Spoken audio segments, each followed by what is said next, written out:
I don't really have all that in my mind. I'm pretty well balanced out. It's all what I make it. You know, it's all what I make it. So let me ask you a question before we go any further. Do you think, in your mind, from you, not from what somebody else said, but do you think that I've done something bad that I should be ashamed of and feel guilty about? I don't know.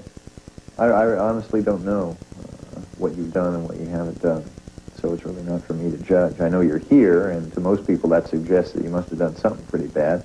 Obviously, I know all about the Tate LaBianca murders and that case. But no, it's not for me to judge exactly what you've done. I don't have the reel of your life. Okay. I'll open up another chamber for you. I'm looking at you. I don't see no fear or guilt in you. So I wouldn't think that you've done very much that you're ashamed of. No, I don't think so. Okay. I'm not blind. I can see that. Now I'll tell you this.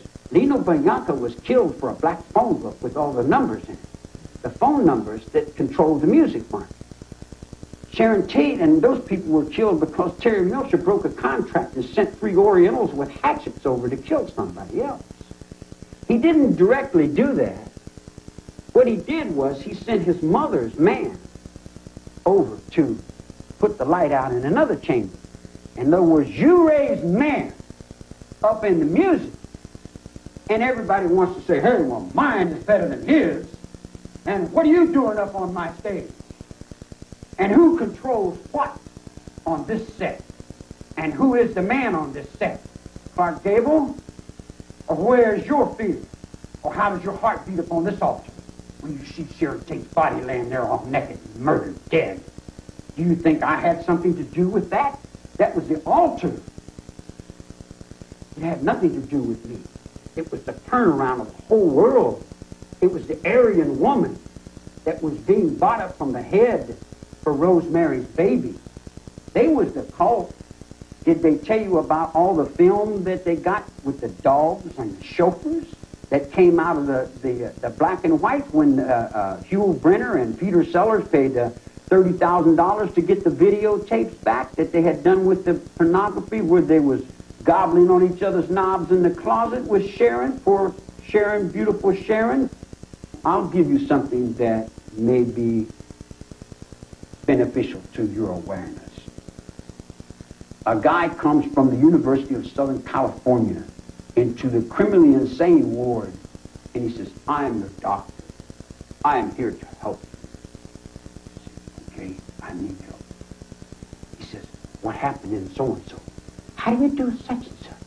How does it work for so-and-so? And when you go through, how does your mind? And he said, if you come to help me, why are you asking me the question? He gathers valid information, and if I don't give him information, he'll send this guy in with a big syringe to drug me down out of my head to where I can't stand up. That stuff happens in prison? Happens? What do you think's been happening to me for the last 20 years? You people are just completely unaware of yourselves and what you're doing. You've been tortured. I've been beat, I've been burnt, I've been drugged, I've been misused in every direction whatsoever. It's got a new book that just came out that's just totally full of insanity. I can't get to a telephone. Anybody can write a book and say anything they want about me. Anybody can get on the TV and say anything they want. It's okay. It's okay. Because I'm already down and I'm handcuffed, and now they see I'm helpless, so they feel like they can get away with it.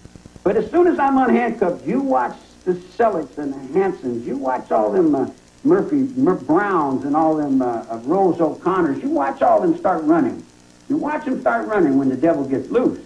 Well, if the devil gets loose, what do those people have to worry about? Their own conscience. Yeah. I mean, you made it sound like you go after something. When the devil gets loose, that's your own, the devil's inside of you, man. Each guy's got his own little devil. And that's the doubt and fear that you got inside yourself. There's already people outside that see me in the fire every night. They're running from me in all kinds of different directions, but only because they did me wrong. And then there are other people that knows they didn't do me no wrong. I didn't do them no wrong. I'm just sitting here going, fool on the hill, man. I ain't done nothing. I've done nothing but play the guitar. How is the real Charles Manson different from the Manson that's portrayed in the media? I think I'm a little worse. You think so? In what way? Well, I'm more real than they say. They make me into be a lying phony, And they make me into being subject to what other people think. I'm not really subject to other people's thinking. I'm subject to my grandfather and my grandmother and the Bible and the cross. I believe in Christ. I believe in the Bible. And I believe in my Father who art in heaven. Hallowed be thy name. Thy kingdom come. Thy will be done on earth as it is in heaven.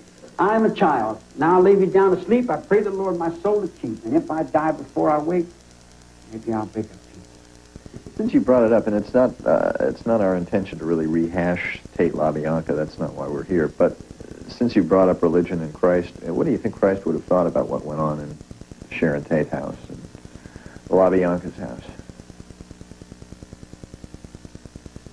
We all have Jesus within us. Did Tex Watson have Jesus within him while he was sticking a knife and a fork into Nina LaBianca? Tex didn't have any choice. Tex was trapped in his mother's mind. He had to do what he did. So he was a slave to his upbringing? He was a slave to society. He had to do what he had to do because that's what he was thrown into by the world he lived in. And like any convict will tell you, I walk the line. I keep a close watch on this heart of mine. I walk the line. I walked with Tex. But when Tex took out his knife and he went out for so-and-so, I said, excuse me, I got to go to the canteen and get myself an ice cream. I've walked that line all my life. I've walked that line in San Quentin and Folsom. I've walked that line in Leavenworth. I've walked that line in Alcatraz. I've walked that line all through the federal prisons. When you walk a line in the penitentiary and somebody's got a knife and they're headed for someone, the best thing you can do is tell them, look, man, I wouldn't do that if I was you. And if he says, I'm going to do it, then you say, okay, get out of his way. Because that's his life. It's got nothing to do with you. You seem to be suggesting that Tex Watson's the world, and I don't mean to just pick on him in particular, but anybody who does crimes, who kills people, who does horrible things, that they don't really have a choice, that they're the product of society. Do any of us have a choice? Well, I don't know. Do you believe in God? No, I don't. Okay. But you believe in yourself? Well, I think, therefore I am. Okay. So, but what I'm wondering is, what about free will? I mean, does Tex Watson have no responsibility for himself? What about free will? What about free will? What about free will? When I was from 10 to 21, I used to ask if I could have my rights.